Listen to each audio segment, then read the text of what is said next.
இந்த வருஷம் ஈஸ்டர் இப்படி ஒரு அழகான லெசன் எனக்கு கற்றுக் கொடுக்கும், இப்படி ஒரு ஃப்ரெஷ் ஸ்டார்ட் எனக்கு கொடுக்கும்னு நான் எக்ஸ்பெக்ட் பண்ணல. Yes, we all think that strong people never give up. அப்படியா? யார் சொன்னா? The divine God Jesus Christ felt like giving up. ஆமாங்க, ஜீசஸ் கிரைஸ்ட் கூட கிவ் அப் பண்ண நினச்சாரு. எப்போன்னு தானே யோசிக்கிறீங்க?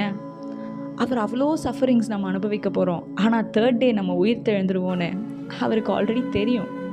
ஆனாலும் அந்த சஃபரிங்ஸ் எல்லாம் அனுபவிக்கிறதுக்கு முன்னாடி அந்த ஒரு ராத்திரி கெத்செமனே தோட்டத்தில் தனியாக உட்காந்துருக்கும் போது அவருக்குள்ள அப்படி ஒரு பயம், அவ்வளோ கலக்கம்.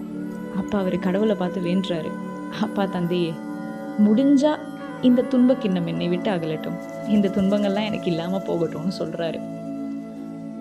அப்படி ஒரு வேளை நடந்திருந்தா இன்னைக்கு ஜீசஸ் கிரைஸ்ட் கடவுளும் இல்லை, கிறிஸ்டியானிட்டி ஒரு ரிலிஜனும் இல்லை. But what made the change? Jesus Christ அந்த கிவ் அப் பண்ணுற தாட்டுக்கு ஒரு செகண்ட் கூட எக்ஸ்ட்ரா கொடுக்கல. The next moment he said, ஆனால் என் விருப்பம் அல்ல, உம் சித்தம் நிறைவேறட்டும். He surrendered himself to the God. அவரு உங்கள் வில் என்னவோ அது நடக்கட்டும்னு சொன்னார். And that's why he is glorified. நம்ம வாழ்க்கையிலையும் நமக்கு நிறைய கோல்ஸ் இருக்கும், நிறைய கனவுகள் இருக்கும். அதை நோக்கி போயிட்டுருக்கும் போது ஒரு பாயிண்டில் இதுக்கு மேலே என்னால் முடியாது, எனக்கு டயர்டாயிருச்சு, லெட் மீ கிவ் அப் அப்படின்னு தோணும். அப்படி தோன்றது தப்பு இல்லைங்க, வி ஆர் ஹியூமன். ஆனால் அப்படி தோன்றப்ப அந்த தாட்டுக்கு ஒரு செகண்ட் கூட எக்ஸ்ட்ரா கொடுக்காம believe God, believe the universal power and move ahead.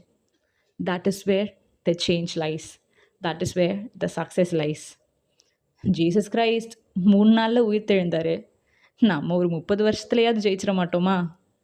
யோசிச்சு பாருங்களேன்.